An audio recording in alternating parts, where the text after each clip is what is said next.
Welcome to List of 13. I'm Megan. And I'm Rob. Thanks for watching. We make lists on various topics, find 13 awesome facts, and present them to you. If you have tristodectophobia, this video may not be for you. Otherwise, enjoy the list.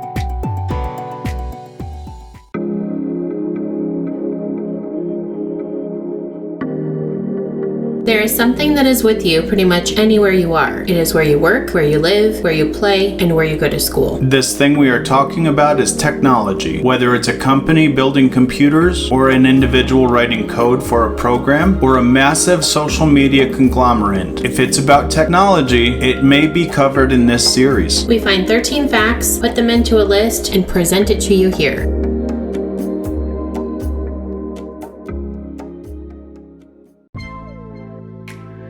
Virtually every kid in the 80s knows the original Nintendo Entertainment System, or NES. Most had one in their house. They were familiar with Super Mario Bros., Duck Hunt, that stupid dog that would laugh at you when you didn't hit the duck, and various other games. Today we talk about 13 things about Nintendo that you probably didn't know. Number 1. Nintendo was founded on September 23rd, 1889 by Fusajiro Yamauchi in Kyoto, Japan. The company was originally called Nintendo Kopai, which translates to Nintendo Playing Card Company. Well, 1889 was a long time ago. Right, exactly. Wouldn't have been making any kind of electronic stuff like the NES back then, or the Super Nintendo, or Nintendo 64, blah blah blah. Right. Number 2. During their history, Nintendo has tried to market many other things than video games, including instant rice cookers and vacuum cleaners. It's funny because I remember back to Sony when we talked about them, and their first thing that they tried to market was also an instant rice cooker. Right. Number 3. Tinkle Popo was in fact Kirby's original name, but it was ultimately changed to Kirby after Nintendo realized that the name wouldn't play well with American consumers. Kirby, much better name. Agreed. Number 4. Reggie Fils-Aimé has been the president of Nintendo of America and joined Nintendo in December of 2003 after having worked at such diverse places as VH1, Guinness, Procter & Gamble, and Pizza Hut. The last one sounds kind of delicious. I'm just saying. Number 5. Nintendo had a 900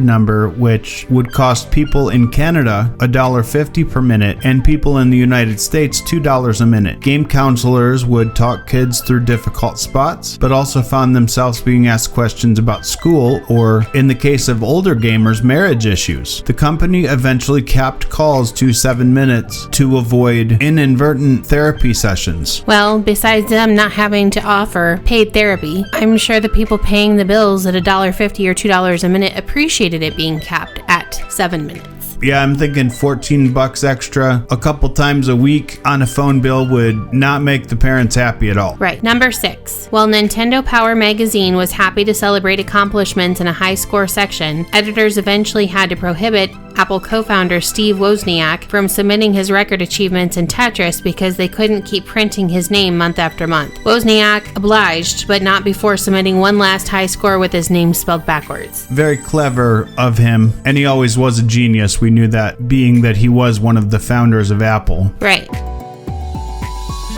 We want to thank you again and tell you how much it means for you to watch this video. We would really appreciate if you would do some things to help our channel grow and reach more people. We would be so grateful for you to subscribe to the channel, like this video, ring the bell, and share this video with your friends. As a result, YouTube will share our video with more people.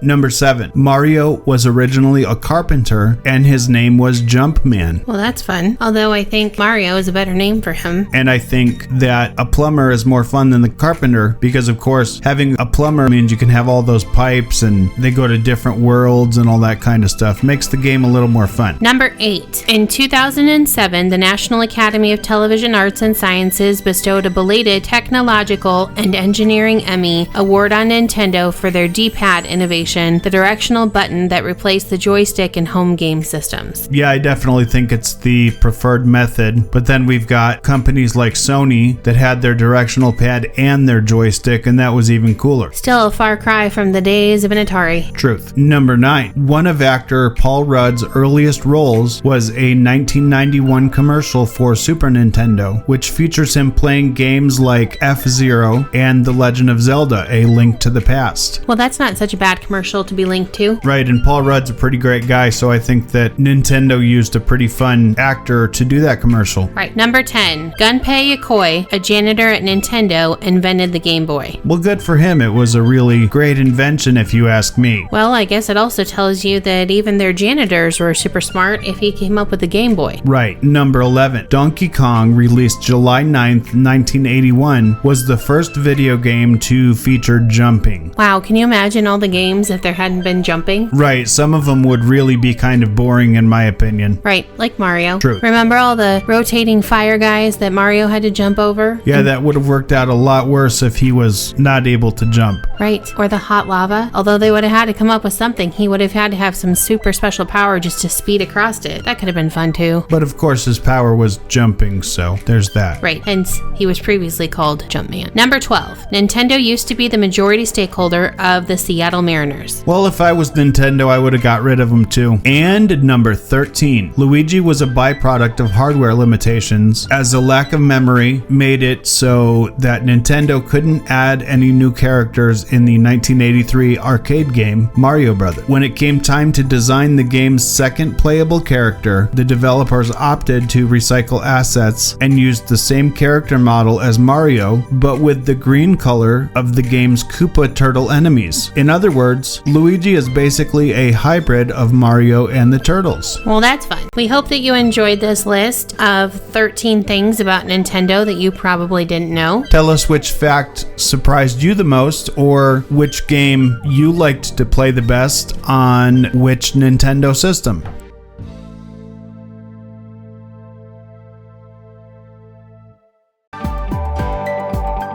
Thanks again for watching. If you have an idea for a new video, tell us in the comments. We'll mention you if we do it. We hope you have an awesome day. And please be kind to each other.